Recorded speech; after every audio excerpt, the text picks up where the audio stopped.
to the republic for which it stands, one nation, under God, indivisible, with liberty and justice for all.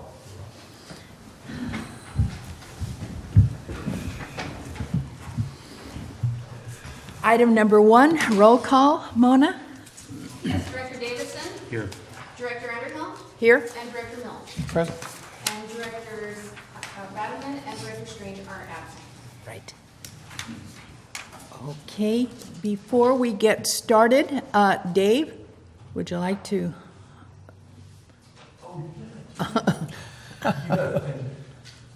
Madam President, I know this was your kind gesture, so if you would like to, but Patty, would you like to come up to the front, please? If I'll let you take the lead. Oh, on well. You're the president. No.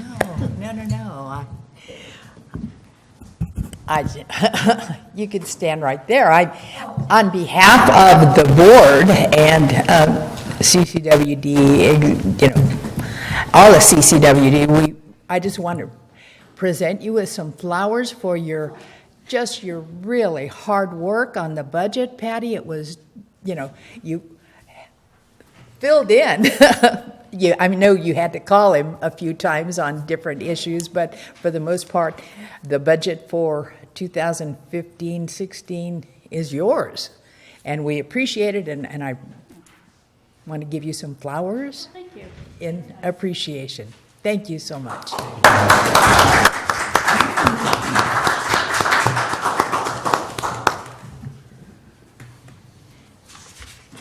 Okay, we will go on to item number 2, which is public comment. At this time, members of the public may address the board on any non-agendized item. The public is encouraged to work through staff to place items on the agenda for board consideration. No action can be taken on matters not listed on the agenda. Comments are limited to 5 minutes per person. We're open for public comment. Good morning, I'm Cindy with Murphy Sanitary District. You want to lift your... Is that better? Can you hear me now? Now, is that better? Is it on? Yeah, you're fine. Anyhow, I can talk loud. I just wanted to share with the board that at our Highway 4 corridor group meeting, it was discussed about putting together a package, an application for the Prop 84 Round 3 funds to share a GIS system. So I worked with Dave Meyer, who has a project that he was putting forth through the IRWM, and at the last meeting last week, the IRWM approved adding the component of $90,000 to his project so we could get a shared GIS system. Whether we use it for purchasing software or doing surveying, it's kind of a nice thing for the IRWM to approve. Now the state, obviously hasn't approved the grant. The package has to be submitted by April, I think 8th. But anyhow, it's just really good. We're working together, different entities. It would be UPUD, MSC, CCWD, and UWPA and City of Angels, all working together to share files on a GIS system, whether it's water, delivery, sewer lines. And, it's just a nice thing that we're finally working together. So I just wanted to share that, and we'll keep you notified how we do. Thank you. Okay, I'm ready for the next public comment. Joe Kelly, don't know if you folks know it or not. Grand jury report is out. You're in it. Finding 1, the Calaveras County Board of Supervisors has no authority over any utility agency or entity, yet CCWD and other water agencies receive property tax revenue regardless of services provided. There is no official mechanism for reporting information to the Board of Supervisors or anyone else in county government.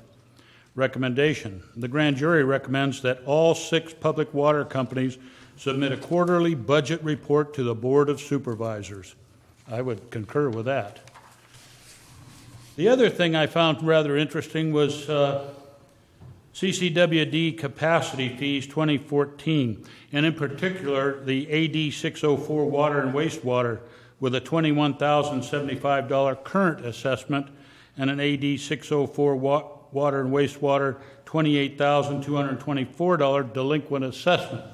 I think it's might be prudent of the board that comes back and provides the information on this delinquent assessment. I understand it was a failure of the property owners, and that's how they went into the delinquent problem. But it's my understanding, correct me if I'm wrong, those things somehow were put out to the public and they were bought up.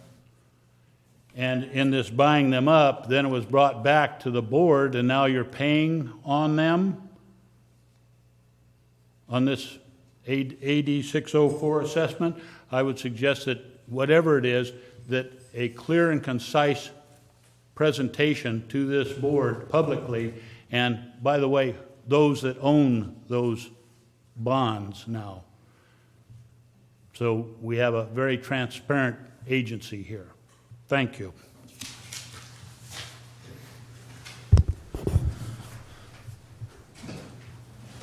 Deanna? Good morning. I'm Peter from General. First of all, I hope, folks, that you'll be able to do something and correct oversight on this 2016 resolution that was slightly ignored, and hopefully that you will be able to, the 4/5 vote and in $8 million, go through the process, make it all legit.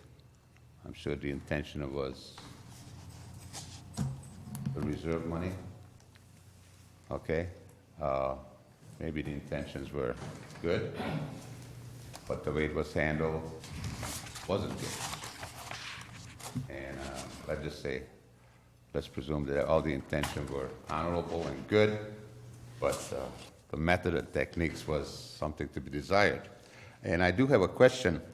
As much as I appreciate your public relation attempt, which is great, but it occurred to me, I've seen all these beautiful signs all over the county, and I'm impressed.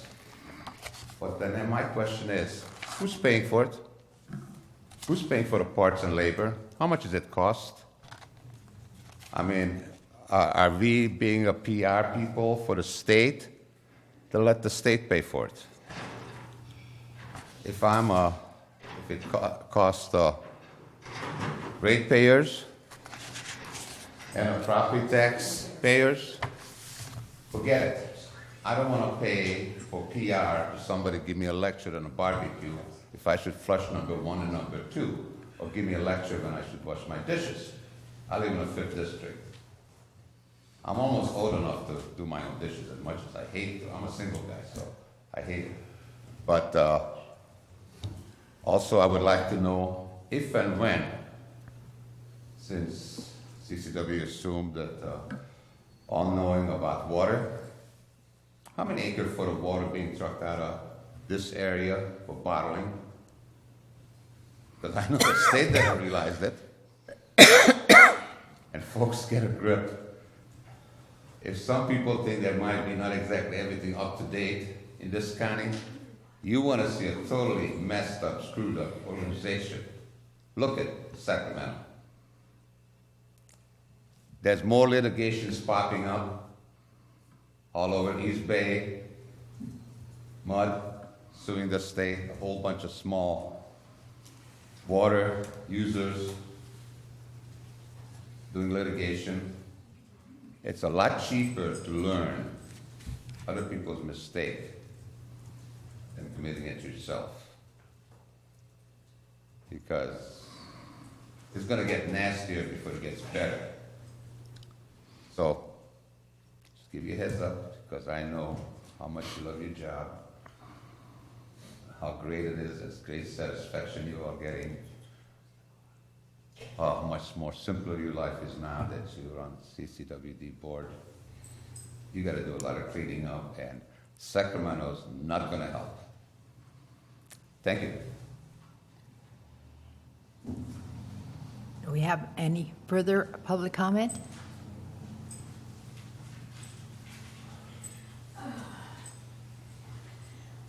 Good morning. Okay, I have a really quick public comment as a ratepayer. Most, well, I shouldn't say most, but several of the special districts in this county, their board of directors do not receive the monetary reimbursements or wages or whatever you want to call it that CCWD does.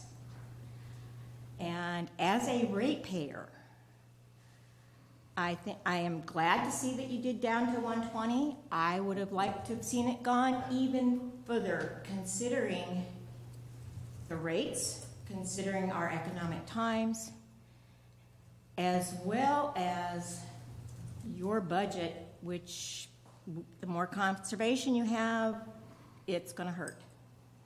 Thank you.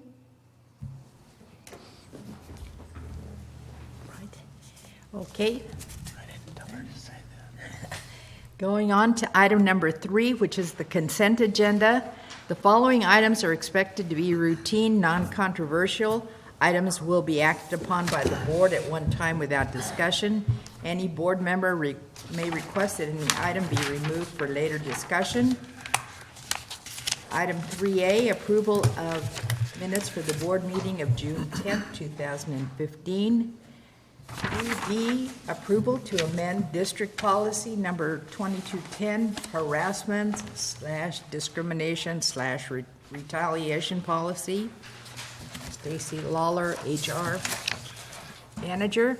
3C, approval to amend district sick leave policy number 2040 and rescinding policy number 2050, bereavement leave policy. Stacy Lawler.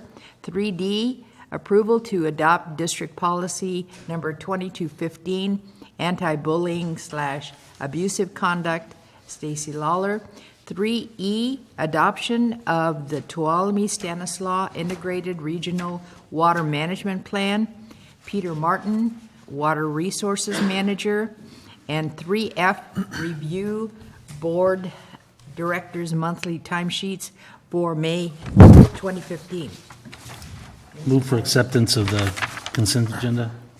I'd like to pull 3C, just I have a question on it. Pull 3C, okay, if I I'll move for acceptance of the consent agenda excluding 3C. And Okay. I second that motion. second. Mona, call the roll. Yes. Director Davidson? Yes? Director Mills? Yes, And President Underwood? Yes. I asked for no. yes. On 3C, Madam Chairman, the question is regarding part-time employees here. And I'm looking at 2040 and 2050 as being for full-time employees. Correct. Our full-time employees receive PTO. The employee policies need to be updated, and this is an attempt to try and get some of all of the employee policies updated. So we had a policy of sick leave, but our MOUs have PTO in them, therefore our full-time employees do not have sick leave. And we have one part-time employee. Correct. How are they affected by this? So they will receive the 3 days on July 1st of sick leave, just the part-time employee that we have. And how are they identified within the policy? The first, section 2040.1 says this policy shall apply to part-time and temporary employees only. Okay. That was my question. And Director Mills, just to be clear, the reason we're doing this is because the law now requires it, and Yeah. new labor laws coming from the state, and we have to respond to that. So. I just wanted to be sure we didn't leave somebody or something out here. Got it. So I move for acceptance of 3C, ma'am. Second? Call. Director Mills? Yes. Director Davidson? Yes. And Director Underwood? Yes.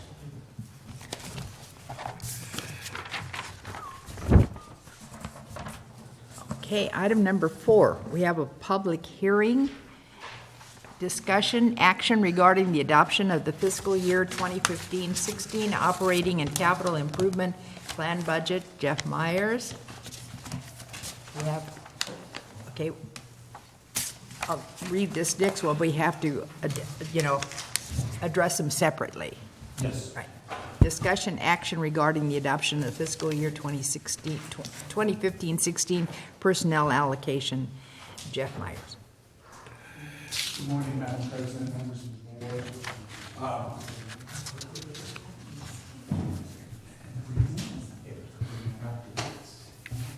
My apologies, I'm not organized, I'm not used to being in front of the board. It's been quite some time over the last several months. And while we're getting the presentation up, I do have a boiled down PowerPoint presentation. And I even forgot to get copies. Patty's getting that now, so you'll have copies of that for not only your board, for the board record, and also for our attendees here of the public. As you recall, 2 weeks ago, I was here presenting to you the preliminary 2015-16 operating budget and CIP budgets. We will talk about that in quite detail, and your board recommended that staff bring that budget back to you today for adoption. This is a public hearing, and it has been so noticed in the local papers. Is that correct, Mona? Correct. So we've met the requirements of a public hearing, public noticing. And today I'm just going to go over the budget briefly and then bring it to your board for approval of not only the operating budget, but the 15-16 personnel allocation. They go hand in hand. So we'll talk about the operating budget, you'll approve that, then we'll have you approve the personnel allocation. In the slide presentation that I have, I address both all within the same presentation. So with your permission, I'd like to proceed. Okay, and I'm opening the public hearing. Okay. I'm sorry I jumped the gun there. Okay. Just briefly going back over the revenues that we looked at last time. And this is again boiled down. We have operating revenues of down 350,000. A lot of that is due to the drought, reduced consumption revenues, and some fee revenues that we are no longer receiving from the Flying Acres assessment project. We got money for hooking people up and doing inspections and so forth. Non-operating revenues increased 252,000 or 8.9%. Property tax is part of this as we see some increase in value. We've seen a rebound about 11% and from fiscal 13-14 to 14-15. So total revenues for the operating fund are down 98,000. And again, most of that is a result of the drought. Because we have less consumption and means less consumptive water revenues. Just to be clear, when you talk about Flying Acres, we were reimbursed expenses. We didn't get money. Exactly. It was cost neutral, but staff didn't work, and this is just a reimbursement for that. Especially when you're talking about hookups and inspections and installing meters and so forth. Transfers in. What we do here under transfers in is in our operating budget, we identify the majority of our costs because it's transparent that way. We have our debt service in the operating budget because part of it is paid out of operating funds. We have water rights expenses, and that predominantly falls in either the general management budget or in water resources. As we started last year and the year prior, we're pulling funds out of our water rights reserve to be able to pay for that. And then we also have CIP, capital outlay, and capital R&R expenses that are incurred within the operating budget. Most of that is in costs for staff and equipment. That's in our operating budget. And we have Bill Purley in the utilities budget. We have the capital operating project and some capital equipment. Those are funded from our special projects fund, which is in the 108 fund. That's funded by property tax money that we have set aside for one-time expenses. We've done that historically, moving money over. That's what's going to help pay for some of our capital outlay projects and expenses. We have staff costs associated with CIP and capital outlay when our own staff works on it, whether it's utilities or engineering, and then also for the R&R program. And as a footnote on that, we have a requirement in our budget policy, and it's strictly related to budgets and accounting. We are required to follow GAAP and GASB. GAAP is the generally accepted accounting principles, and GASB is the Government Accounting Standards Board. That's our policy, and in doing so, we have to account for our fixed assets. Specifically, GASB 34, which was adopted in '99, requires the district to have an accurate accounting of all our fixed assets. And that accounting requires not only the cost of equipment that is put in, but it's also the cost of the time as well. Salaries and benefits, consultant costs, environmental studies, all that gets rolled into these, into the cost of the fixed assets. And obviously we have to track that, we have to depreciate over time. If we do not account for the staff time directly related to those projects, we do not have a true accurate accounting of our fixed assets. So that is critical for us to be able to track. One thing that some accounting procedures allow districts like ourselves to do is to also include indirect costs such as overhead. We do not use overhead in any of our charges for these costs. We strictly go off the cost of the salaries and benefits. There are times when we charge other agencies for work that we do, or charge other grants where we have that 2.5 multiplier, which your board many years ago voted that that's part of our cost for, say, equipment and for personnel. For this purpose only, we're looking at salaries and benefits only, no overhead. So we are truly accounting for the true costs of these fixed assets, and it is done by timesheets. People in our payroll system, if they work on a project, use that project number as part of their timesheet, and it allocates it. So we have a very good audit trail for the use of transfers. And that's how we account for it. And again, my apologies. Here's the PowerPoint presentation. It's a lot easier on the eyes to look at this than sometimes on these screens here. And I will make these available to the public as well. Oh, that's for Larry, if you want to.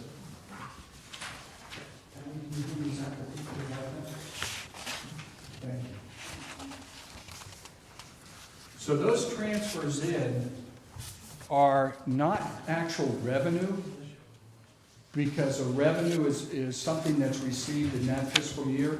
Sometimes these revenues are accumulated in expansion funds for prior capacity fees or deposits, and those pay for the debt service. And I'm going to go into debt service here in just a minute.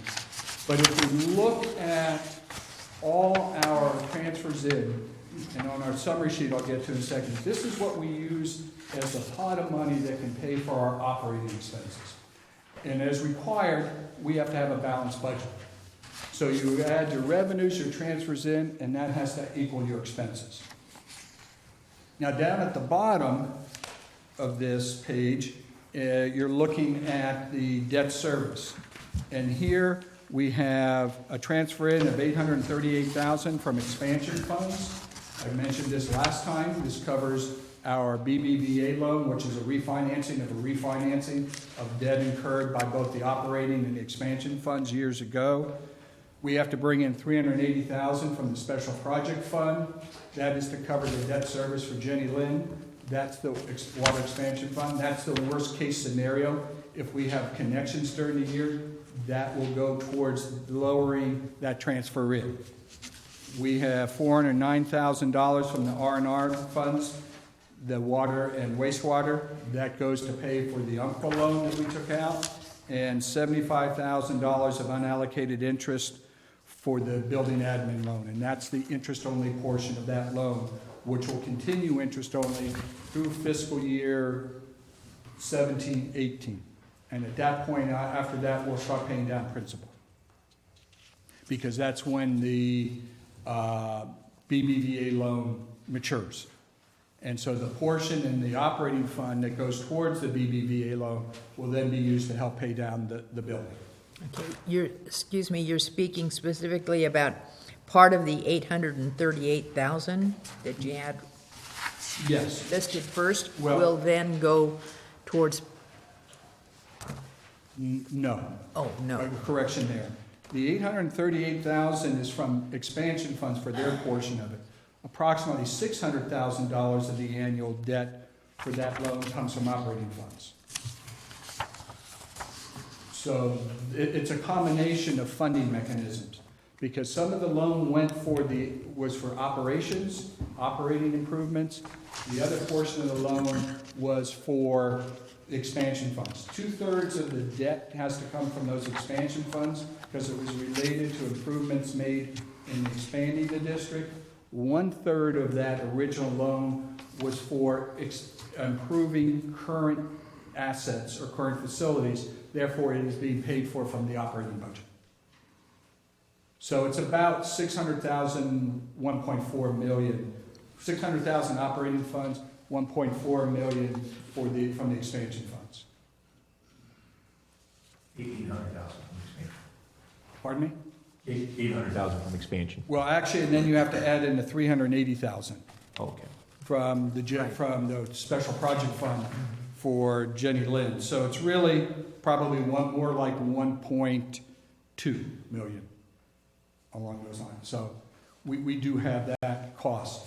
And eventually, once Jenny Lynn, construction in the Jenny Lynn water expansion area picks up, those funds will be paid back.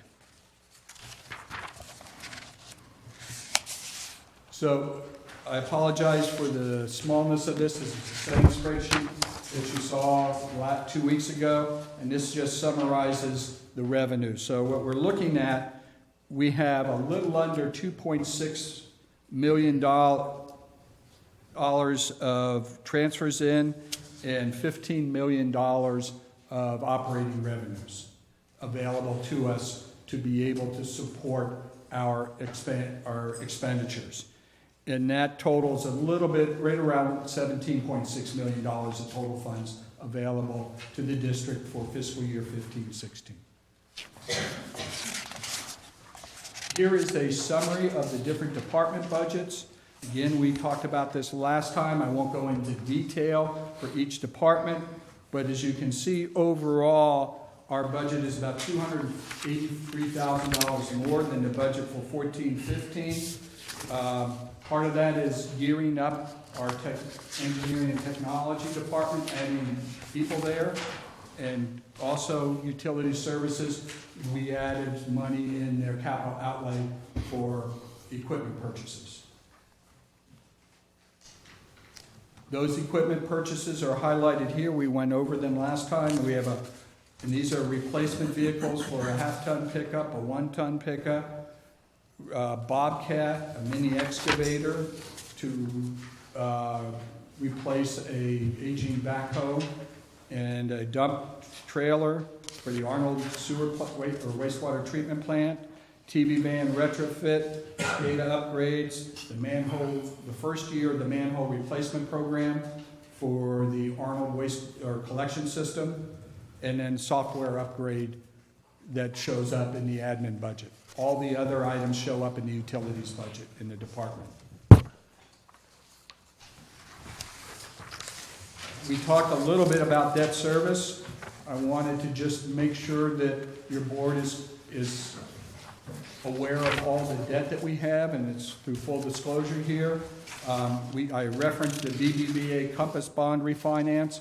This was a refinancing of the 2004 refinance, which was a refinance of prior debt issued. This is a very good deal we got at 1.58%. It matures in September of 2017. And this is the one Madam President, that I talked about that has 1/3 of it related to operations, 2/3 related to the expansion portion of it. We have the Umpqua Capital R&R loans, principal and interest. We're paying interest only on the water loan, principal and interest on the sewer. The principal on the water will kick in a year or so. So you'll see some of that numbers grow over the years. That is funded by the rates that we collect on the R&R. As you remember, capital R&R can only be done for projects or debt related to paying for those projects. And that's what money transferred in. We're having this in our operating budget, so it's very easily seen by everyone, very transparent. We have the VACON loan through Umpqua Bank. We have the Wallace Equipment loan that we acquired when Wallace Water and Sewer Services were brought into CCWD. That's one we're going to be looking at this year to see if we can pay it down based on the terms of the loan package. To find out if there are any prepayment penalties. Because usually on loans like that, they'll give certain windows of when you can pay it down.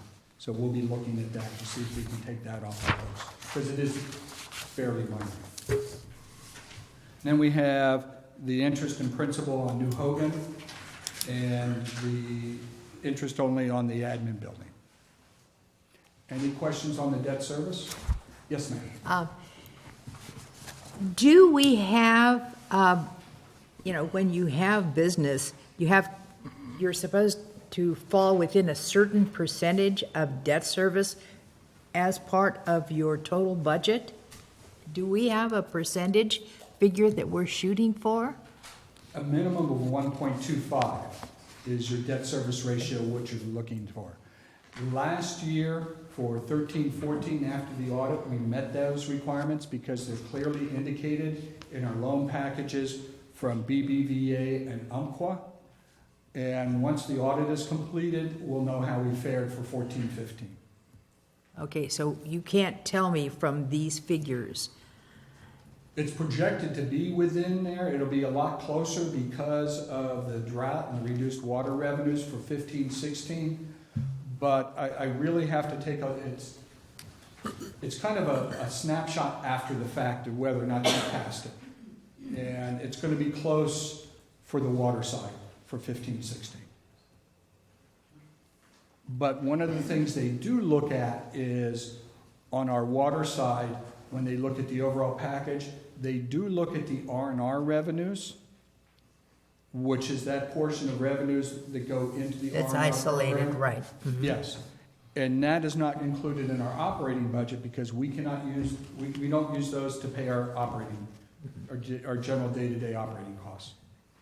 So with those included, even with the postponement of the rate increase in September 1, we should be okay. But I'll know more once we hit the audit for this year. And you're right, it is very important. yes, okay. And just to follow up on that, one of the key measurements that lending institutions, whether it's bond issuers or banks, look at as a district for borrowing is not only your debt coverage ratio, but the monies you have in reserve. Right, I remember that. And that's critical, and we got fairly good reserves. It'd be nice to have more, but that has always been something we can rely upon as we go forward, and that's what the lending institutions has always looked to as showing how strong we are and a good credit risk. Because we're not in any position where we're looking about getting any future loans at this point, so that we're just solidifying our financial picture is what we're doing. That's correct. So here's the expenditure summary that includes salaries, benefits, services, and supplies. Salary and benefits, about $8.3 million, and that's the middle column for the proposed budget. About $6.5 million for service and supplies, $14.7 million for our total operating budget for the operations. Then we add on $412,000 in capital outlay, and about a little less than 2.5 million in debt service, for a total proposed operating budget of $17,612,197. And again, this is more than last year's, but I explained the differences associated with that. And as you can see, 192,000 of that is an increase in our capital outlay budget. We have some additional costs in debt service. Minimal increase in salaries and benefits. We do have more money in service and supplies, and some of that is related to the protection of our water rights and those issues, and we're using the water rights reserve to help pay for that. So everybody likes to see the bottom line, and this is which is revenues less expenses, and it is projected that we'll have a budget surplus of about $6,000 for next year.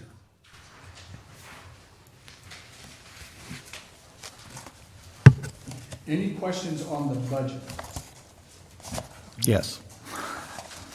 I'm looking at whenever we take money from reserves, is this a one-time taking where there is no intention of paying it back, or is this how I look at that Fund 108, and maybe that's something for the Finance Committee to explore, is what is all in Fund 108? How is it broken down? And not to waste the time or spend the time today, but just to have a clear understanding of everything that's within the Fund 108 and how that relates to the 2000-16 resolution and, you know, where that all fits. Understood. And Not something for today. I just understand. wanted it to. Just to let you know, because I've got a brief overview, and I'll just let you, in looking at this. When we look at the one-time expenses, especially when it comes to capital outlay, projects and equipment, that comes from the special project fund, which is funded from property tax. 15% of the property taxes go in there. So that does have an ongoing funding source. The other items, the only thing we have there is interest that is earned. So we do have, when we're looking at water rights reserve, that's going to be a challenge we need to face and address moving forward. When you're looking at the transfer in to backfill the Jenny Lynn Water Expansion Fund, that is going to be paid back over time from the Jenny Lynn Water capacity fees that are earned over the next 10, 15 years. So that has a reimbursement component to it. But when we're looking at the water rights, we have to look at that as moving forward. Yeah, I just want to be sure that we're not depleting reserves, you know, one time to cover 1 year's budget. That we're thinking of this in a longer term, that, you know, we can't keep working on a negative. We have to find ways to make everything balance out positive. Certainly. And there's other components of that reserve, the 90-day emergency fund, the CIP cash flow reserve, rate stabilization reserve. Those are all in not that. touched. Those remain constant. Okay. But it's the property tax money that we have a plan for, you know, special project reserve, but the biggest one we have to look at moving forward is your water rights, because as we're aware, you know, that's an issue that's front and center for a lot of people. But thank you for the question. And Jeff and Director Mills, I appreciate you emphasizing the water rights, really, because I mean that is it's not one that's as tangible as the physical infrastructure that we own and maintain, but it really is a foundational asset, and that's why moving money out of the reserves is something we don't do lightly. But this really is a core asset that we've got a lot ahead of us in the next year to protect that. Any further questions on the budget? For the numbers, that is. So I'm going to continue with the presentation, then we'll come back and adopt the budget and adopt the personnel allocation, because part of the budget is the CIP as well. But please allow me to move on to the personnel allocation. This is something that we discussed at the last meeting, and basically in response to increased workload in engineering, we're kind of shifting resources, and we did add a body in terms of a admin tech position. The shifting here is we moved a utilities operating individual over to engineering as an engineering tech. So now they have 2 engineering techs. We filled Charles Palmer, who was our senior civil engineer or supervising engineer, was moved up to the position of district engineer. We ended up filling his position, so we now have 2 full engineers in the department, and which has allowed us to move forward. And that is directly in response to our capital R&R program, because we need the bodies to be able to move these projects forward. We also had, 2 years ago, we had 2 admin techs, one in utilities, one in engineering. When the 2 departments merged and one of the admin techs retired, we moved it down to 1 admin tech who split her time between engineering and utilities. We found that to be unworkable. So we're having a full-time utilities tech for 6 months. We have that budgeted starting January 1. And then we also have the engineering admin tech. So we're bringing back the staffing to those support levels to those departments prior to the consolidation. So all in all, we went from 64 full-time equivalents, what we call FTEs, to 65 FTEs. Now, I know this is small, but you have a copy of it in your packet. This is also a copy of what's in your board packet for the resolution that we're going to ask your board to approve for the personnel allocation. It's also in your PowerPoint presentation. And there's 3, I broke it out into 3 pages. This is exactly identical to what's in your resolution. It shows that shows final personnel allocation for each of the departments. First column is the description of the position. Next column is the final 13-14 allocation. Next column, adopted 14-15 allocation. We did make some mid-year adjustments, and that's shown in that column of adjustments, 14-15, and the footnotes are shown on the last page, explaining how positions were moved from one department to the other. And then also, we have the proposed. So as you can see, from the adopted budget for 14-15 in utilities was 43. We're going down to 42, but that's reflective of 2 positions being moved to the engineering department and 1 position being added back as the admin tech. So there's a net gain or net loss, I should say, of 1 position there. General management stays at 5 FTE. Engineering and technical services went from 3 FTE in 14-15 up to a proposed 6 FTE for 15-16. And that's basically a reallocation of staff within the district. There are no new added positions. Only in utilities will they get the 1 position. That accounts for that additional FTE. Admin services actually goes down 1 position, and that's because of moving the senior engineering tech from admin services over to engineering. That was done mid-year of last year. And finally, in the water resources manager position, there's no change in water resources. However, there is going to need to be 1 correction made to this page, and it'll have to be done on the allocation form. It should be water resources program manager, not water resources manager.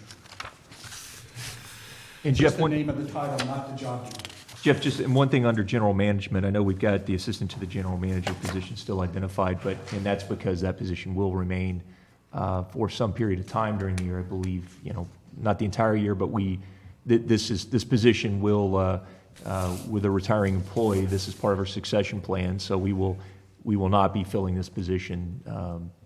It will be open at some point during the year, and it will not be filled. So. That's correct. And we will have another one in utility services, another loss of employee at the end of the year? Yes, with the utility director, yes, and that's part of, the other primary succession planning effort that we've definitely been working on and is reflected in here. And we're trying to do it, is without increasing the labor pool any more than we have to, given the constraints on the budget. I think the one point about the admin tech position, I think that's the one that we really need to get that one in, particularly to have someone dedicated to the utilities department. And with all of the ongoing reporting on regulatory requirements, for example, we've got so many different things that are, correspondence that's compiled and submitted, and to have someone who can spend time on that to help those that have to generate that information would be, and not have to divide one person's time between that and engineering would really be a big help for us. I just want to comment, thank you. Construction inspector, adding that FTE in, it's a big deal. We do have a construction inspector, But they just reallocate. Yeah, it's just allocating and actually putting a formal classification there. Very good. Are there any further questions on the personnel allocation?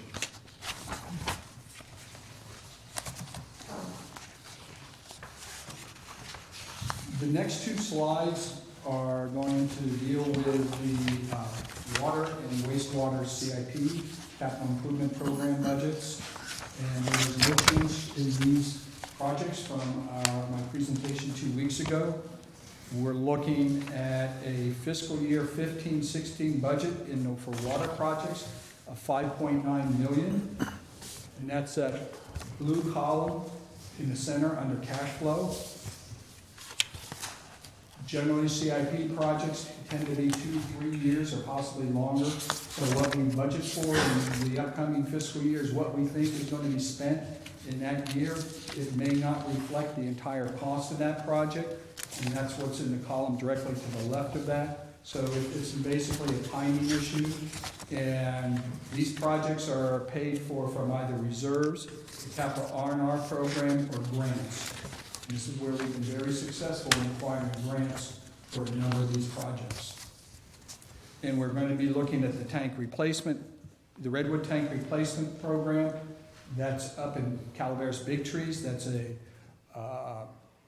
OES grant money in combination special project funding. We have the local match. The Ebbets Pass Reach 3A pipeline replacement program that's ongoing.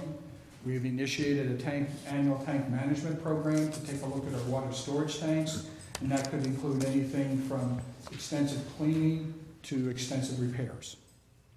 We also have the Ebbets Pass Reach 1 program, which is going to be some seed money for initial planning and design work. Lake Tulloch Water Intake Extension Program, which your board is aware of. It brought to your board a number of meetings ago to discuss that in relationship to the drought and the lowering of Lake Tulloch. And finally, I wanted to place on here the Jenny Lynn AV tank transmission line, because it's, as you can see, we're looking at a 3-year CIP program, and that's some initial design work, but it's not scheduled for fiscal year 17-18. But I wanted to make sure that your board is aware that we plan these projects sequentially, and making sure that we have the work done so that when we get to the next opening for funding and construction, it's ready to go. Because what we've done is, or what you've done is go ahead and analyze our cash flow, and again, you're putting identifying Jenny Lynn just so we'll know It's in the system. that we're going to have to come up with some money for that. That is true. Jeff, have we got a closer number to Lake Tulloch's project? Director Mills, I turned up my light. You and I were thinking alike here. This has been a fun one, trying to really come up with the certain, project design and figure on this, and it has been a moving target. But I really have to credit Bill Purley and his work with John Christensen, who's, again, the underwater construction expert. And I think the actual construction project itself, we're looking closer to $600,000 now. So this number is from what we had originally proposed, and I think the construction at that time was about $1.3 million. The one thing, in any way we do it, we really are trying to maximize state funding for this, because it clearly is a drought project that should be funded by the emergency funds the State Water Board in particular has right now. And I just want to just say on record, I really, really appreciate the support that Member Bigelow and Senator Berryhill are showing, as well as Congressman McClintock, on our pursuit of that, because there's a lot of competition for those funds right now, and it's I know Bill's spending a lot of time on that, and they're being very helpful in this and trying to make sure that we do get those funds from the state. We haven't gotten that confirmation yet, but we're working hard to make that happen. So in any event, that's where we are on that project. And again, the reduction in cost largely is because there's a new method of constructing the project where we'd actually use divers to float the existing pumps, go down, remove the pumps, float them up, and to bring those back to shore and have an excavator to be able to lift the new pumps and piping and move those into place. It's exactly what we're doing right now. Yesterday I was on site for a pump replacement project at Lake Tulloch. One of our pumps needed to be replaced right now. They'll normally think, well, it's a shame we have to do this project in advance of doing this lowering of the intake. But actually what it allowed us to do was to go ahead and do a trial run on this technique using the divers, and it's been very successful. So it's a much more economical way to do it, and I really, really appreciate Bill and John for coming up with this idea to get it done. Good job. And the last slide I have on CIPs is for wastewater projects. And as I brought to your board 2 weeks ago, the proposed 15-16 budget for wastewater projects is $1,870,000. It includes the ongoing project at Copper Cove for the reclaim permit, lift station 8, 12, 13, and the force main down in Copper, the cleanup and the completion, I should say, of Copper Cove Lift Station 22. That's an ongoing project. It should be completed in the next several months, but the bills tend to come in after July 1, so we have to have some money there to finish off payment of that project. We're going to do some annual lift station upgrades. We've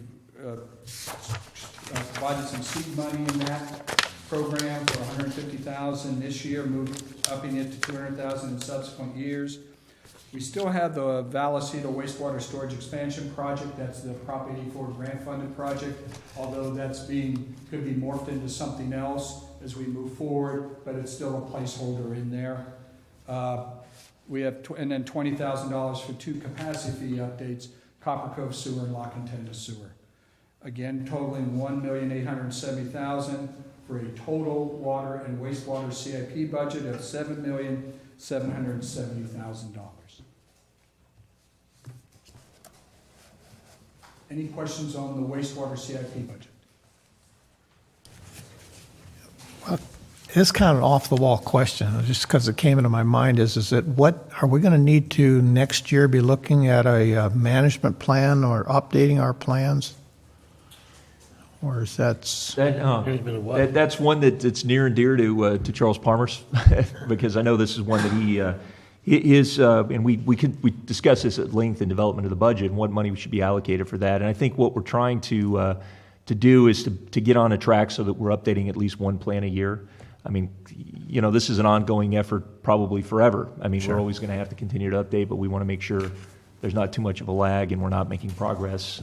So that is what we're planning to do, and that's incorporated in this. I just wanted to include it in the conversation of all Yeah, this. no, it's a really good point, and I appreciate that Charles was sensitive to that as well. I just have another question. There's a lot going down in District 4 with with Copper Cove and Vallecito. What percentage of our infrastructure for sewer is down there? I don't. Oh, that's a lot. It's something I can bring back to your board at a future date, but unfortunately I don't have that off the tip of my tongue.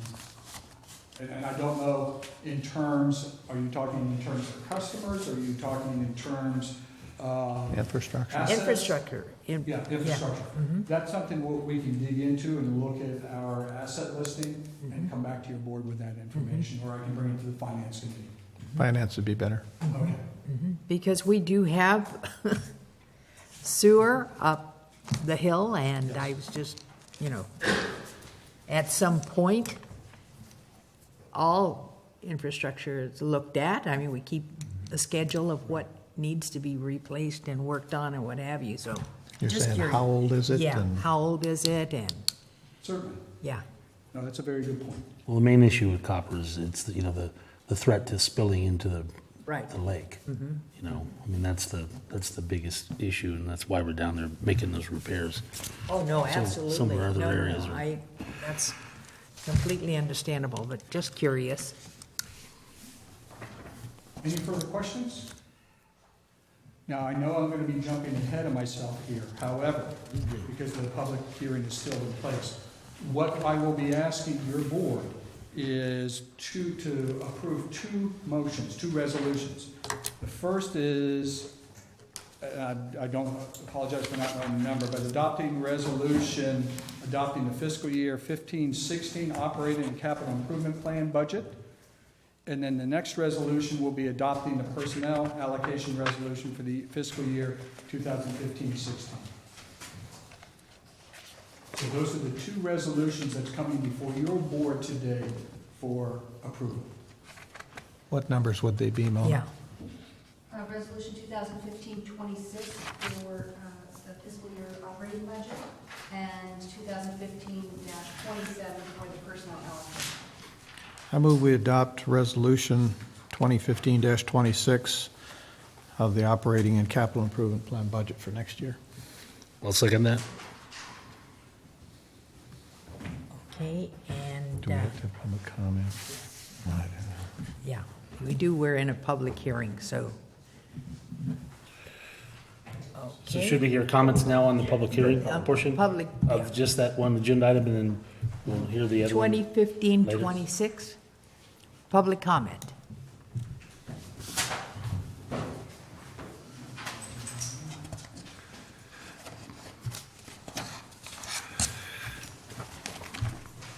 Joe Kelly. In the past, you asked ratepayers to pony up higher rates without an effort to equally cut daily operational spending. Is income from water sales going to be reduced next year? Will the budget be balanced using income from rates only? Will other income be set aside for future needs to avoid coming back to the ratepayers in the future? How much balancing by this organization can be achieved by improving efficiency? Do you use your staff and resources you have the work. Do you use your staff and resources regarding improving efficiencies? Do you use centralized purchasing, inventory on vehicles to match the work profile of the employee, tools subject to inventory controls with supervisorial approvals for outside purchasing?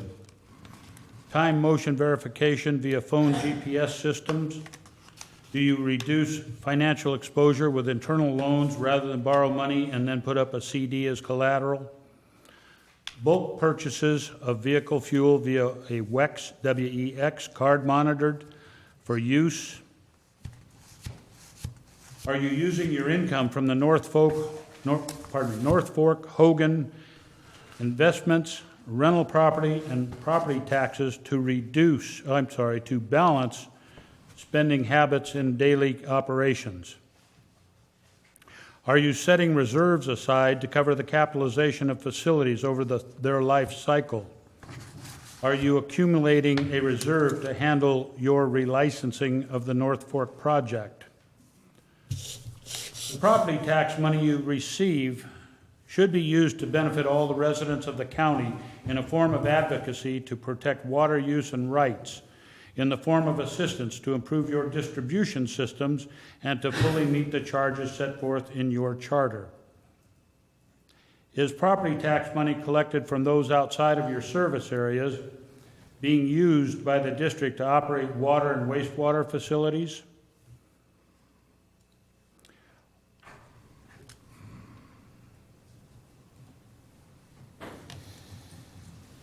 Are you staying within the budgetary restrictions on line items placed by the previous board? Are line items exceeding budget being brought back to the full board for review, discussion before approval. Thank you. Thank you. Did you write all that down, Jack? I know that I couldn't keep up. Dave was taking a lot of notes. Next. Yeah, next. Public comment? Oh, One other thing, if I may. You folks started this with a consent agenda, and you passed your consent agenda. It's an agenda item, and you didn't call for public comment. That's right. Another violation of the Brown Act. Thank you. Madam President, I know it's public comment, but I just want to be clear because that is a serious issue. I know this has come up before. Consent agenda items do not require public comment. That's the point of having a consent calendar, items that are routine that can move quickly through the agenda. If there is a desire for public comment, the board members can pull those items. And if Mr. Kelly would like to go offline with this, I'd suggest we do that so we can continue with the meeting. But to be clear, we are complying with the act. This is a practice that's followed by agencies all over the state. So just to be clear. And all over the state, in this county, we're able to pull consent agenda items before the Board of Supervisors. They actually ask if the public has anything to say. And my reading of the Brown Act also says that anything on the agenda is subject to public comment. Thank you.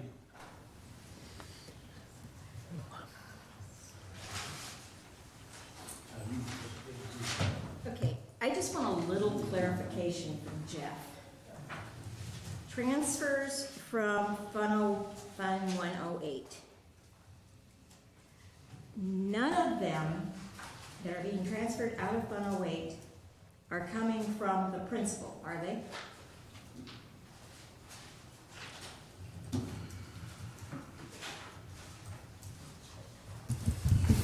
Madam President? I mean, It- what, Yeah.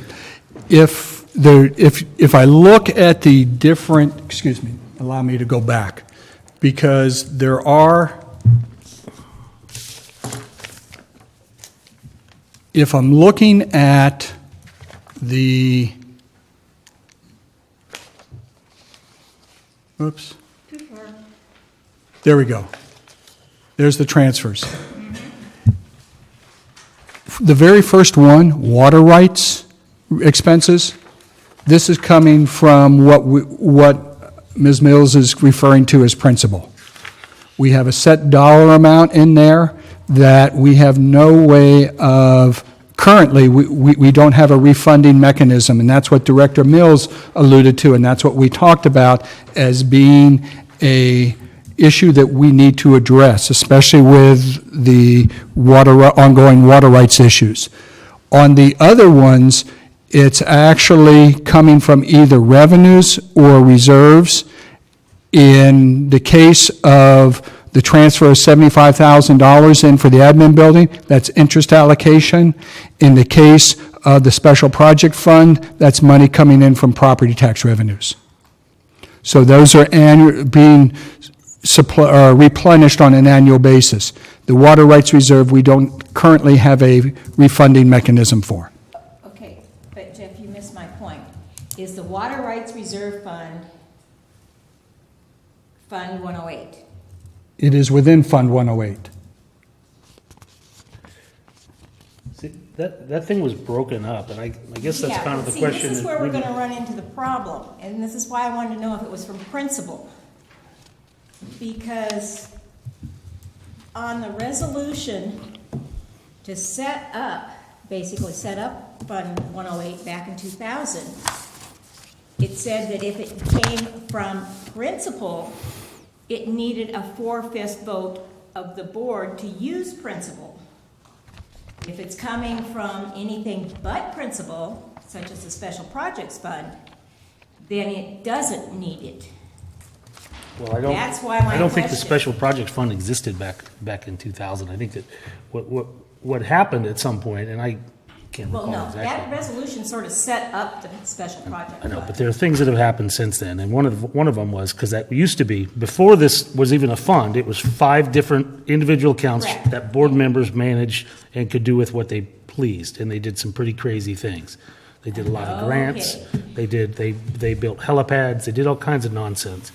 It was brought together, but then, and correct me if I'm wrong, there was threats by the state of having too much reserve, so we actually categorized that. Now, I think that's the thing that we need to kind of get the refresher history on is how we went back to categorize that and what language did we use and how did we accomplish that. And that was 4 or 5 years ago, wasn't it? Or, That is actually, it predated my arrival in 2008 that you did that. But you are correct, Director Davidson. We basically, in Fund 108, have a number of reserves that are allocated or that are captured in Fund 108. And we've had a number of changes in the policy and the reserves of how we utilize those over those years. And what I can do is bring back to your board, we can start with the Finance Committee and bring it back to your full board to show you all the different reserve accounts we have within Fund 108. We do not have separate funds for each of the reserves. We capture all that in what we call Fund 108. And included in that, as I mentioned, was our 90-day operating reserve, our CIP cash flow, and so forth. okay. That's basically why I wanted this as an offline discussion with going through finance and kind of, it's a separate issue. Just bring it out that way. Yes. Okay. That still didn't answer my question, unfortunately. Question is, Jeff, the stuff that's coming out of Fund 108, okay, I guess what I'm asking is, anything coming out of Fund 108 is not touching the original principle that was used to set up Fund 108. That is my question. And in going back to that fund has grown over the years. We've put additional funds into Fund 108. Can we get a yes or no? Well, if it's 11 million something now. It is. It was 8 something million. So I mean, Exactly. It seems to me the answer is quite obviously no. I mean, it's grown as opposed to shrunk. I mean, No. it's That's why I'm asking, it's just bigger a than it sim- used to be.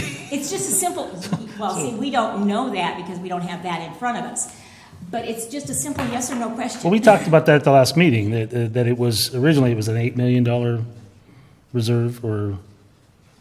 So- I mean, it's been, so it was 2000, so I can't remember exactly. Yeah, but- it was Yeah. originally 8 million. Yeah. Correct. At this point, since I wasn't here in 2000, and I don't know how things transpired and how things grew, but we're well beyond that $8 million mark. So at this particular point in time, I say we haven't really touched the original $8 million principal. We've grown each of the accounts and moved it forward. And I mean, that was the intent of the was to have a safety net back in the, because it was much more. What is it, 26 million or something that we got from Norfolk, or 19.2. 19. So I mean, it was being the way it was managed, 2 decades ago was ridiculous, and I thought our board did a very good thing back in the day to preserve that, because it was very clear that that we should have been investing that into infrastructure, that benefited more folks. Kind of like what they're talking about, trying to do now with property taxes. But I mean, the intent was to preserve it, not let it go below the 8 million. But even that one day something may happen. To go through $8 million in a water district is not. I mean, our budget is $17 million. Right. I mean, it is not unlikely that we may have to draw from that sometime in a catastrophic situation.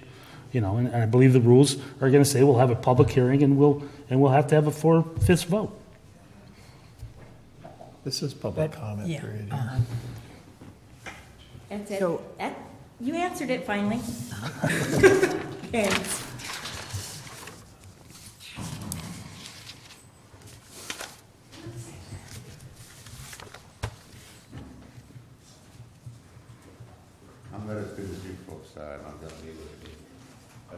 complete opinion about it, and make a judgment on it, but I noticed a couple of things that was going in there. I noticed what was going up, the cost, and what's going down. Most of the income is going down. And the couple items that, only one or two items, costs going up. I also noticed this will affect the budget. You're gonna have negotiation coming up with labor pretty soon. And you don't know what the outcome's gonna be. And that might have a little effect on your budget also.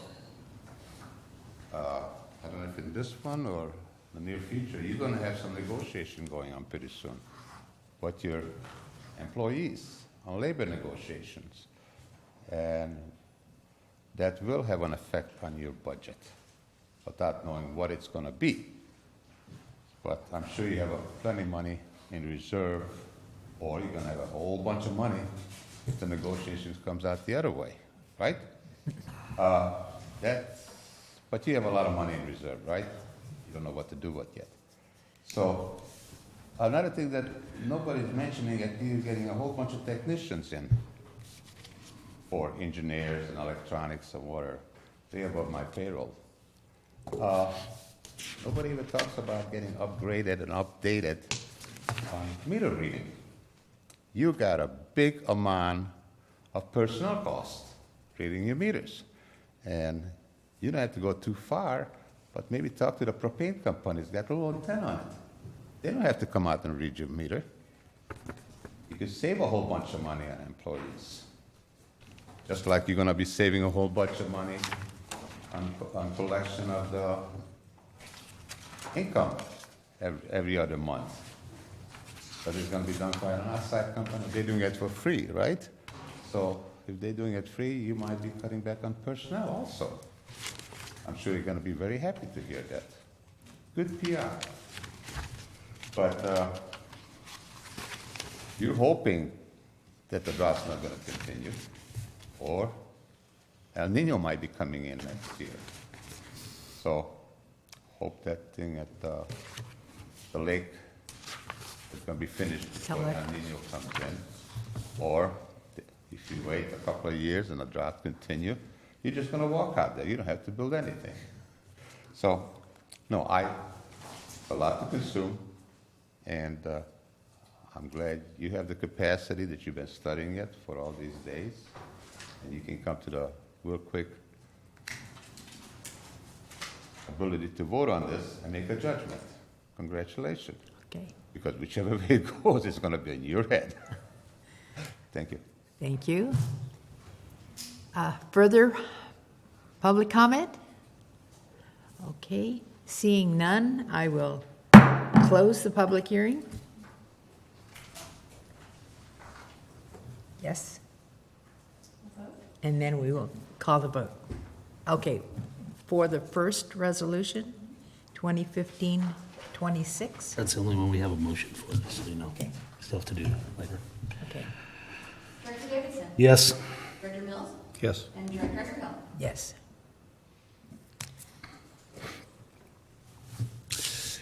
Okay, I'll make a motion that we approve Resolution 2015-27, adopting the fiscal year 2015-16 personnel allocation. I second that motion.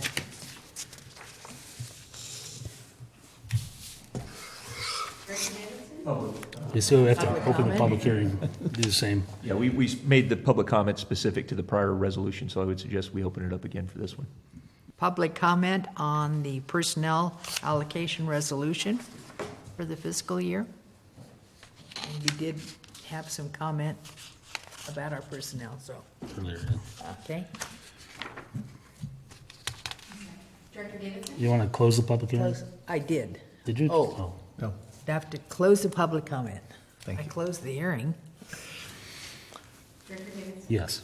Director Mills? yes. And Director Underhill? Yes. Sorry about Okay. that. Okay. Thank you. You're welcome. I just have a comment, we go through these budget hearings every year, and I appreciate the people that came and spoke today. There were 3 people that spoke about a $17 million budget. It's amazing. And you get a lot of grief and comments by the public, but the reality is, public can't seem to find its way here to even question these things. So, I mean, I appreciate the people that do come and want to discuss it. I mean, at least you're making an effort to be informed about what's going on here. But it's one thing to complain, but it's another thing to show up and at least do your best. So anyway, I've been here many, many years now, and it's the same. You know, we never have more than 4 or 5 people come to these budget meetings. Plenty of people want to complain, but nobody wants to take the time to even try to read the budget. That's all I'd say. Can we take a short break? I have a question. Was that comment made for the board up here or the audience? It was not just sure. a comment. Okay, take a You know what that means? 5-minute break.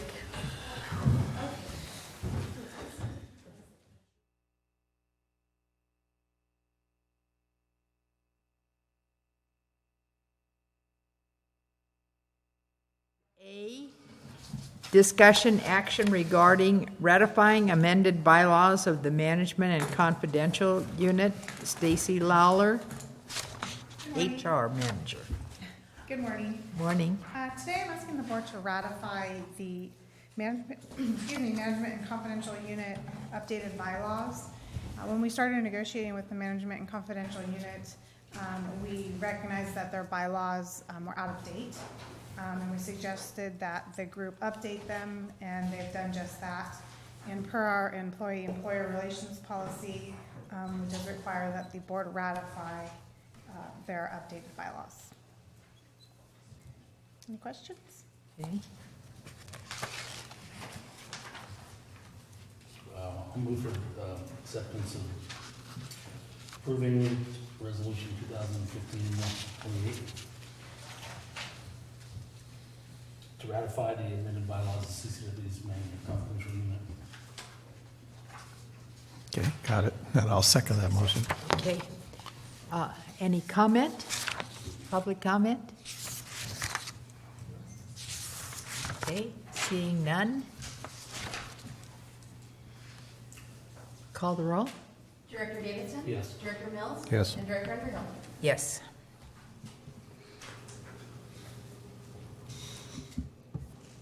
Okay, item number 5B. Yes, Madam President, this item, if you would allow, I'd like to have this trail our closed session, this agenda item, and so that we can go to closed session first and have this as a placeholder if needed. Okay. Item number 6, old business, nothing to report. 7, reports, general manager's report. Madam President, I just wanted to let the board know that we've gotten confirmation from the county as to basically what the options are for filling Director Davidson's seat. His term expires at the end of the year, and we certainly have options on that. And my impression from the board was that the board would like to go through an appointment process for that, because this is part of us syncing up to the general election cycle so that we don't have the additional cost of doing our own election independent of that. And so that term would be for 1 year for that seat, again, to sync it up with the general election. And we did receive, the county elections office gave us notice that if we did, in lieu of an appointment process, which we will come back, if that is the direction, continues to be the direction of the board, we will come back with that process, all the deadlines for that and how that can move forward and what the options are for the board in doing an appointment. But we've gotten confirmation from the county that if you were, instead of that, if you were to go out with an election just for this one seat for the 1 year term, it would be over $20,000 to do that. And so I just wanted to bring that to your attention. We're going to proceed along the lines of an appointment so that we don't have to incur this additional cost. Again, that was the point of moving to a consolidated election, is to avoid this kind of expense. But I just wanted to, there's no action or required or anything, but I did want to give you a heads up on that. If the board did want to do something different and do an election, we would have to make that decision very quickly. In fact, that's when we just found out from the county that decision would have to be made. They're asking for that before the 1st of July.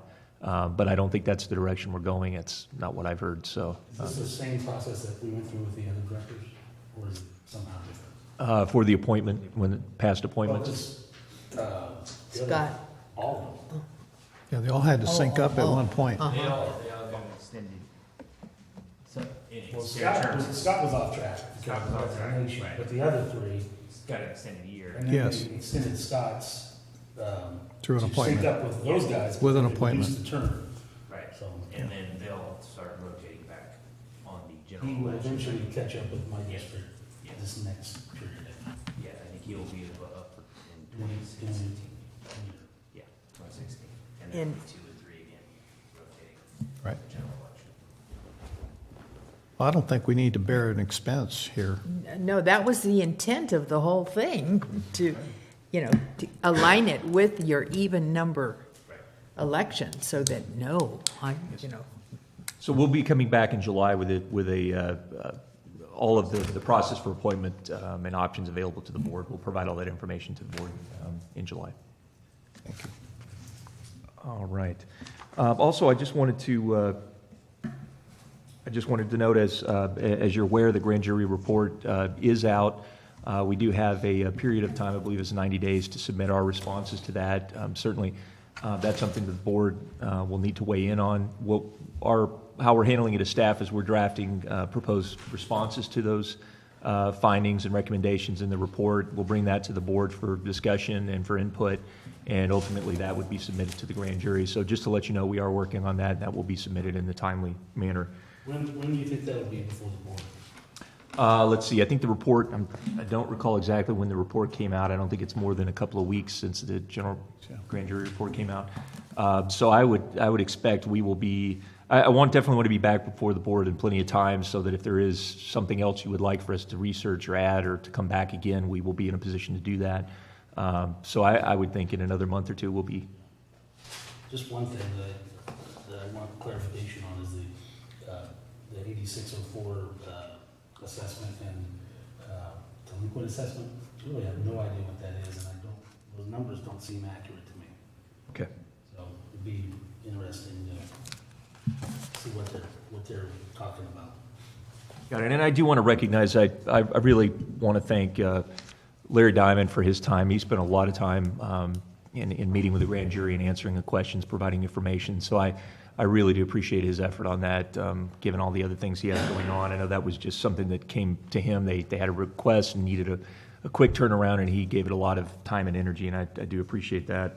But we are working on that. Let's see, also, I just wanted to... excuse me, back on this. If, I went through it and I have a couple of comments, and so when it comes back to us, then I will be able to address that. Or do you want it before? I would say if you want to just provide me with that information, and we'll incorporate that in what we're preparing, that would be helpful. So, Drop you an email and Yeah. sure, just yes, give it to me individually, and I'll make sure that it's incorporated in what we prepare. You I bet. had some comments too, so. Yeah. You bet. No, I appreciate that.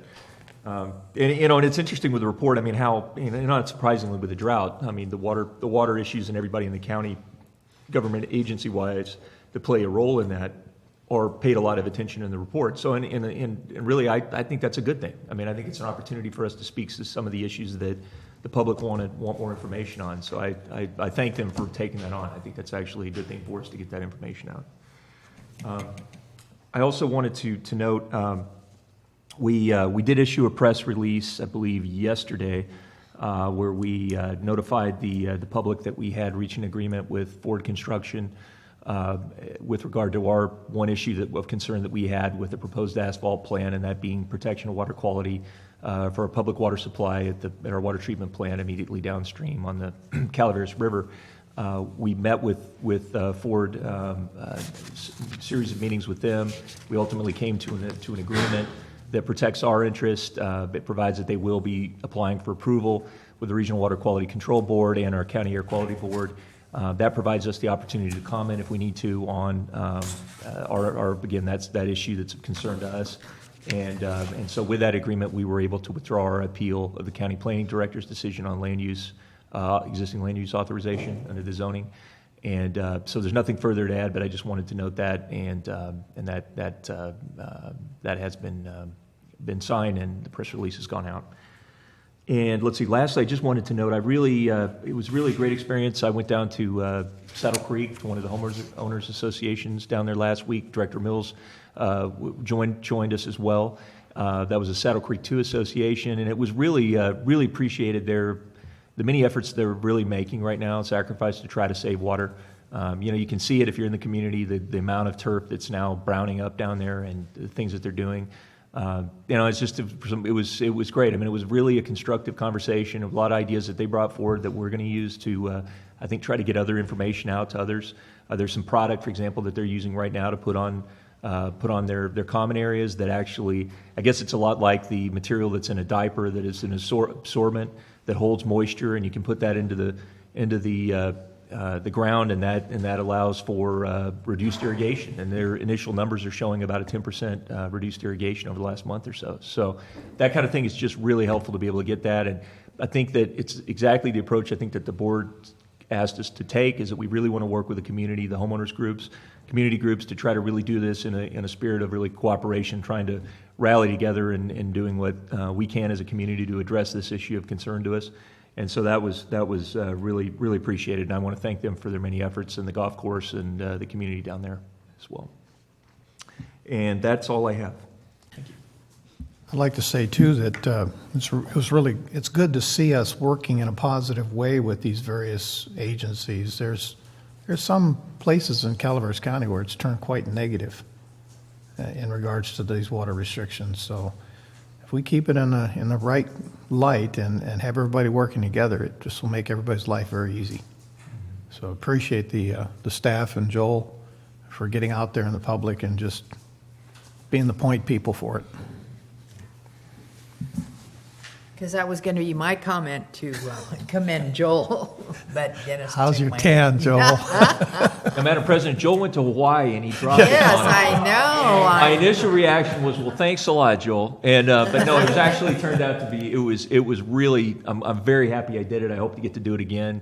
I kind of expected, to get hit with, a lot of frustration and a lot of, pretty hard questions about why and, what but really, instead, it was like, hey, guys, look at all the things we've already been doing that we were already thinking of doing. And it was like, man, this is great. This is information we can pass to others. And some of the issues of concern, like how do you reduce water into your turf and still protect your trees, preserve those, that kind of stuff. I mean, that's great because we can bring information forward. I know there's a lot of work that's being done at Aqua to try to get that information out. So, again, I thought it was a terrific experience. It was different than I expected and very positive. So, Great. All right. Board reports. Dennis? Oh, I can start, yeah. Really good to see the 16% number that we're going to end up with on this reduction. And I know other districts are looking at us going, how did you do that? So I think we know how it happened, Joel, and appreciate your efforts in getting that done. I do have a concern, and that would be if we really go above and beyond and the drought continues through the next few years, is the state going to say, well, you've already proven you can perform at 35, 37% reduction, so therefore that's going to be your new number no matter how much you try to prove differently. I just want to caution everybody about wanting to be too willing to be aggressive in this issue, and that it may cost us down the road if we continue.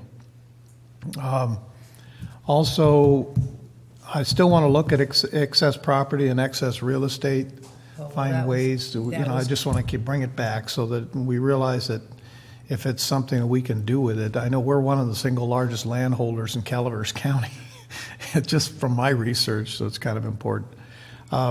Completed a skills workshop for economic development last week, went very well, and we're working to train facilitators to train that up so that it doesn't have to be a single person doing it, but it can be done.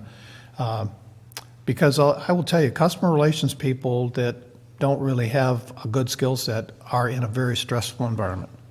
And if we can reduce that stress level and also give them a happier result with their contact with customers, it just makes everybody's world easier.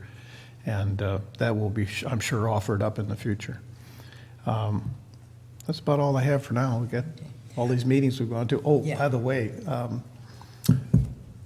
looking back on some of these other districts and their budgets, our budget went very easy by comparison. I had to check body parts on a manager last night on the way out of his meeting because it was that difficult. So I appreciate the staff and their thoroughness in presenting this budget to us and getting the details done the way it's understandable for everybody. And to know that we can do it right and do it easily is a compliment to the staff. Thank you. Okay. Jeff? I just want to thank David and River, who's working regarding the planning commission, the asphalt plant.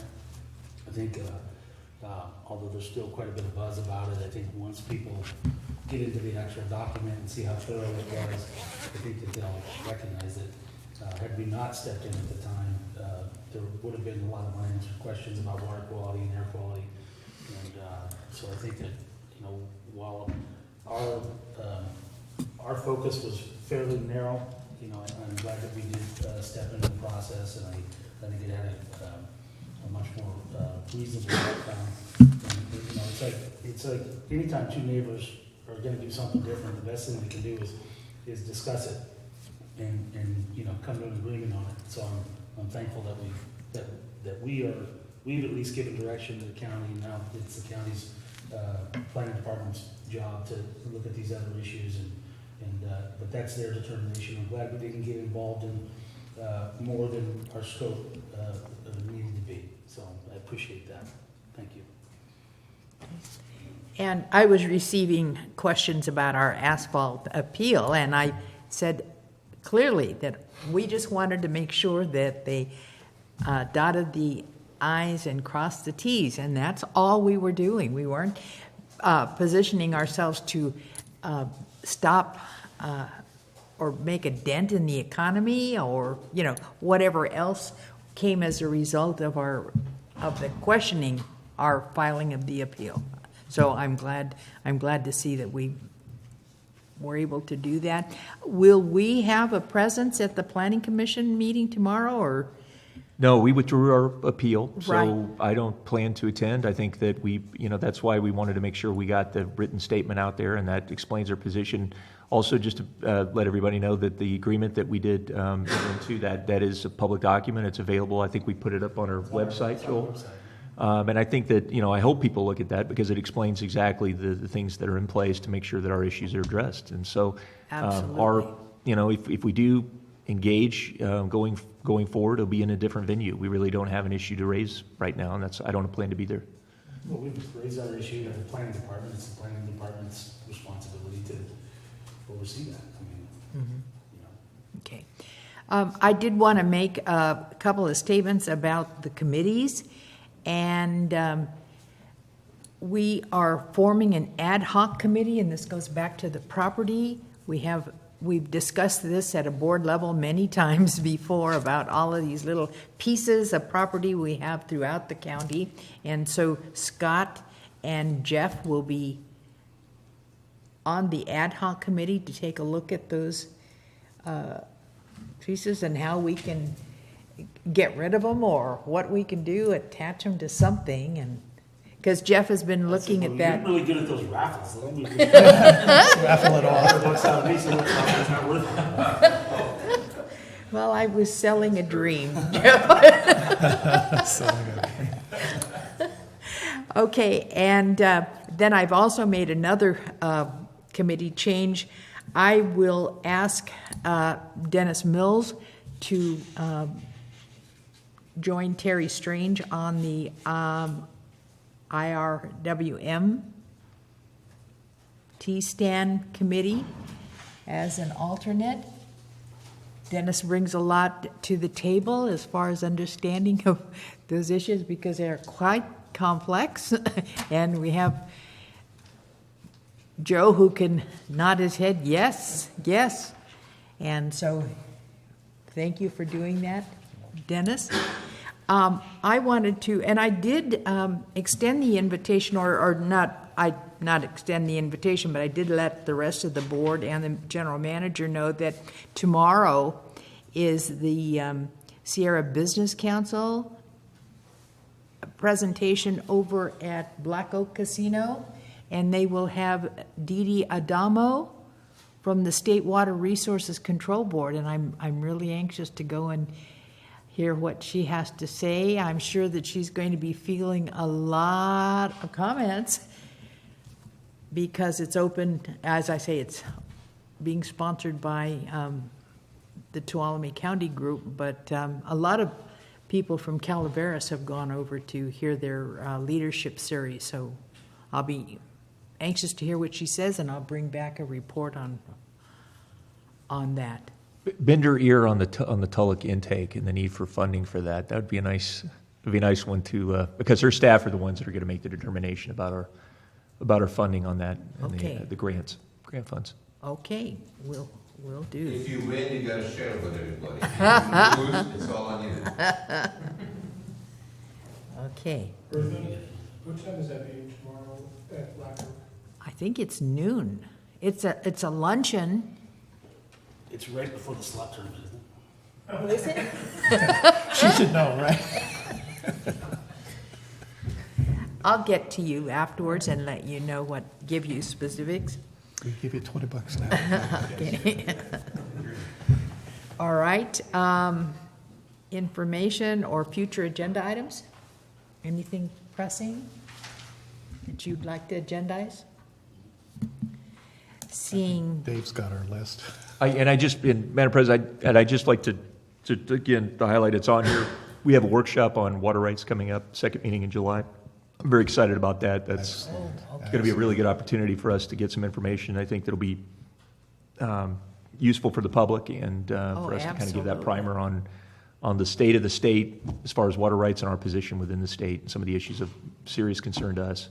And the timing couldn't be better with curtailments moving forward and everything else, and we'll have some of the leading experts in front of us to talk about that. oh, So, wonderful. Because we know everybody reads the newspaper, listens to the news, and they're up in the air. What's going to happen to us? They're going to dry us out and what have you.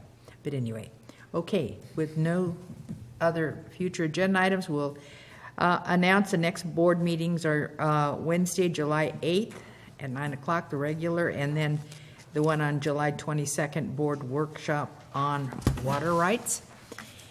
And item number 10, closed session. And let me just tell you what we have. 10A, conference with labor negotiators, management and confidential unit, Government Code 54957.6. Negotiators Dave Egerton and Stacy Lawler. 10B, conference with real property negotiators, property portion of APN 042035003 San Andreas. Under negotiations, price and terms of payment. Negotiating parties, Dave Egerton and Larry Diamond. Madam President, on 10, I request we pull 10C. That won't be necessary. Oh, okay, pulling 10C. 10C, yes. Oh, I can't mark on. Okay, 10D is a conference with legal counsel, existing litigation, Government Code 54956.9, Sutton Enterprises LP versus CCWD, Calaveras County Superior Court, 15 CV 40932. 10E, conference with legal counsel, existing litigation, Government Code 54956.9, La Contenta Investors LTD versus CCWD, Calaveras County Superior Court, 11 CV 37713. And I ask for public comment on the closed session. Quickie question, folks. On this labor negotiation, we had problems up at the Board of Supervisors because it's, whatever they did, maybe they're the greatest thing or not, but the people who were doing the negotiation were also negotiating for themselves. So even though I don't care how straight you are, but there was an appearance of conflict of interest. I cannot see in anybody's eyes. So you folks handle it any way you want it, and I'm not gonna question these folks. But it would be a good idea to have people in it who have no direct or indirect potential benefit or losses. So, do it, please. You might want to consider it. It's might be easier for you later on. Thank you. Thank you. Okay, we're going to be excusing ourselves and going to the conference room? Yeah. Okay, close for closed session. You need some help with some bags.